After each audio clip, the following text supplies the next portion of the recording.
বাসমতি চালের দারুণ স্বাদের ঝরঝরে পোলাও। তার জন্য দেখো সমস্ত কিছু সবজি আমি এখানে রেডি করে নিয়েছি।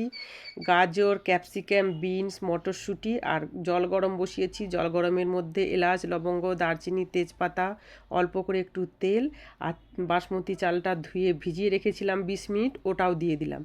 আর এখানে আবারও একটা কড়াই বসিয়ে দিয়েছি। কড়াইয়ের মধ্যে ঘি দিয়ে দিলাম। ঘিয়ের মধ্যে কেটে রাখা বিনসগুলো দিয়ে অল্প করে একটু ভাজা ভাজা করে নেব। বিনসটা ভাজা হয়ে গেলে তারপরে কেটে রাখা গাজরটাও দিয়ে দেব।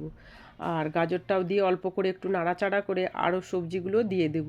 ক্যাপসিকাম, কাঁচা লঙ্কা, মটরশুঁটি, স্বাদ মতো নুন, এগুলো দিয়ে অল্প করেই একটু ভেজে নেব। বেশি কিন্তু ভাজা যাবে না সবজিটা। তো স্বাদ মতো নুনটাও দিয়ে দিলাম। আর এই যে দেখো সবজিগুলো কিন্তু আমার প্রায় ভাজা হয়ে গেছে। তো এগুলো তুলে নেব। আমি কিন্তু এটা পুরোই ঘি দিয়ে বানাবো। তোমরা পারলে ঘিয়ের সাথে অল্প করে একটু সাদা তেল মিশিয়েও বানাতে পারো। আর আবারও একটু ঘি দিয়ে দিলাম। ঘিয়ের মধ্যে কাজু বাদাম দিয়ে ভাজা করে বাদামগুলোও তুলে নেব।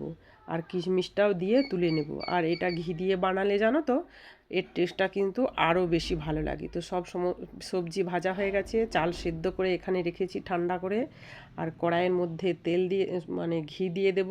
ঘিয়ের মধ্যে সেদ্ধ করে রাখা চালটাও দিয়ে দিলাম। আর সমস্ত কিছু সবজি, বাদাম সমস্ত কিছু দিয়ে চিনি দিয়ে ভালো করে এটাকে মিশিয়ে নেব। গরম মশলাও দিয়ে দিলাম। ঘি দিয়ে আরও একটু মিশিয়ে ঢাকা দিয়ে দেব। তো এটা কিন্তু হয়ে গেছে রেডি। এটা তোমরা চিকেন চাপ, মটন কষা এগুলোর সাথে খেতে পারো, ভালো লাগবে। তো আমি এটা আজকে পনির চিল্লি দিয়ে রেডি করেছি। ভিডিওটা ভালো লাগলে একটা লাইক দিয়ে কমেন্ট করে যেও কেমন।